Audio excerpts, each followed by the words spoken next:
మన ప్రభువును రక్షకుడైన యేసు క్రీస్తు అతి శ్రేష్టమైన నామాన్ని బట్టి ఉదయకాల హోసన్న దైవ సందేశాలు అనే కార్యక్రమాన్ని వింటున్న దేవుని బిడ్డలను మీకు శుభం కలుగునగాక. అంతా బాగున్నారా?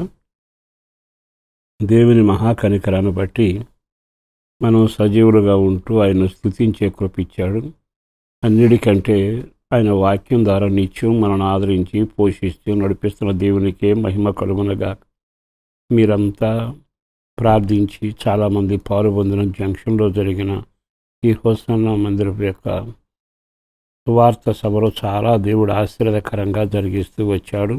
అందుకు మొదలుగా దేవునికి వందనాలను, ప్రార్థన చేసిన మీకును, లైవ్ చూసిన మీకును, ప్రత్యక్షంగా పాల్గొందిన మీకును ప్రత్యేకంగా వందనాలు తెలియచేస్తున్నాను. నా దేవుని హస్తం మిమ్మల్ని దీవించునుగాక. ఈరోజు వాక్యాన్ని జ్ఞాపకం చేస్తాను. అదేమిటంటే, చాలా తేటగా మనుషులకి ఒక హెచ్చరిక లాంటి బోర్డు లాగా ఉంటుంది ఆ మాట. అదేమిటంటే, మీ హృదయాలలో దిగులు చోటు ఇయ్యకుండి, దిగులు పుట్టనియ్యకుడి అని అంటుంది. దిగులు అనేది ఎవరిలోనైనా, ఏ వయసులోనైనా, ఎప్పుడైనా పుడుతూనే ఉంటుంది. కొన్ని మొక్కలు కొన్ని చోట్ల ఎదగవు, కొన్ని చోట్ల మొలవు, కొన్ని చోట్ల దానికి బ్రతకడానికి ఆధారం ఉండదు.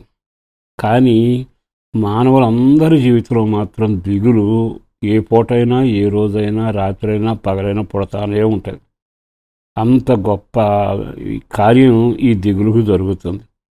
మొక్కలేమో అన్ని చోట్ల పుట్టవు కానీ, కొన్ని జీవులు అన్ని చోట్ల ఉండవు కానీ, ఇక్కడ మాత్రం దిగులు ఏ మనిషిని విడిచిపెట్టదు. అందరి హృదయాలను ఏలుతూ నడిపిస్తూనే ఉంటుంది.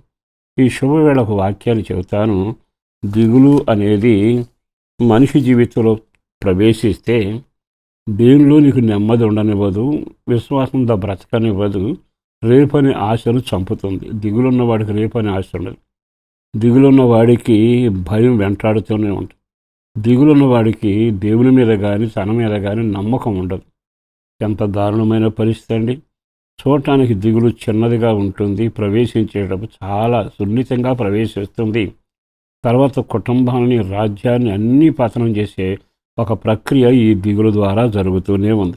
అందుకే దేవుడు అంటాడు, దిగులు చేత మీరు మీ జీవితాన్ని పాడు చేసుకుంటున్నారు, ఆత్మీయ జీవితాన్ని నష్టపరుచుకుంటున్నారు, అనేక విషయాలు ఇబ్బందులు పాలవుతున్నారు.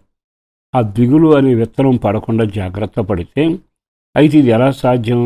కారణం ఏంటంటే, దిగులు మనిషిని వదలదు నీడలాగా. కానీ బైబిల్ ఏముంటుందంటే, మీ దిగులు లేకుండా నేను చేస్తాను అని బైబిల్లో చక్కని మాట రాశాడు. ఇర్మియా గ్రంథం 51:46లో మీ హృదయములలో దిగులు పుట్టనీయకుడి అని చెప్పాడు. ఎప్పుడైతే ఆ మాట చదువుతామో, దిగులుకి దూరంగా ఉండాలి అంటే దిగులు పడే ఆలోచనలు రాకుండా ఉండాలి. అందుకే ఫిలిప్పీ పత్రికలో పౌలు అంటాడు, మీ ఆలోచనలన్నిటిని నేను స్వాధీనం చేసి మీ తలంపులకు నేను కావలి ఉండి మీరు చేస్తాను. అంటే దిగులుకు మనిషిలో ప్రవేశించడానికి సునాయాసంగా వెళుతుంది ఆలోచన. ఆ ఆలోచన భయంకరమైతే బద్దరైపోద్ది ఓడ అంటే దిగులు. రేపుకి ఏం జరుగుతుందో అంటే దిగులు. నాకే ఇలా జరిగింది, ఇక తర్వాత ప్రజలకు ఏమవుతుందో దిగులు. అంటే దిగులు ఏదో రకంగా ఆలోచనలోనే ప్రవేశిస్తుంది. అది నెమ్మదిగా హృదయంలో చేరుతుంది, గూడు కట్టుకుంటుంది, పెరిగి రెక్కలు చాపి పిట్టలాగా ఎగురుతూనే ఉంటుంది.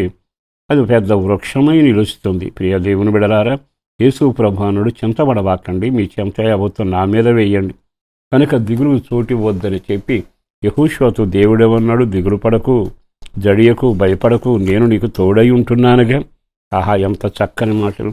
కనుక జీవితం నాశనం చేసేది దిగులు, నీ జీవితానికి చిగురు లేకుండా పాడు చేసేదే ఈ దిగులు. కనుక ఈ రోజు నుంచి దిగులు పడే పరిస్థితులు ఎన్ని ఉన్నా నీ దిగులు యావత్తూ ఆయన పైన వేసి ఆయన పాదాలు పట్టుకుంటే అట్లాంటి ఆలోచనలు రాకుండా నీ హృదయాన్ని, తలంపులను కావలిగా ఉంచి మంచి మనుగడ, మంచి భవిష్యత్తు కలుగ చేస్తాడు.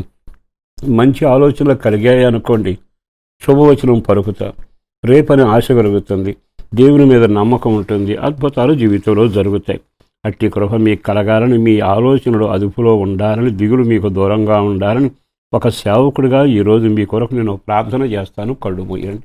మంచి రోజులు కలగబోతున్నాయి. పరిశుద్ధులను ప్రేమముడిన ప్రభు వందనాలయ, అపారమైన ఈ ప్రేమ కొరకు ధన్యవాదాలు. చేసిన మేలు కొరకు వందనాలు, చేయబోతున్న కార్యాల కొరకు వందనాలు.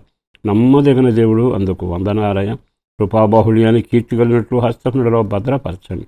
పేరు పేరున బిడ్డలను దీవించండి. కృప కలుగునగాక, కృప కలుగునగాక, కృప కలుగునగాక.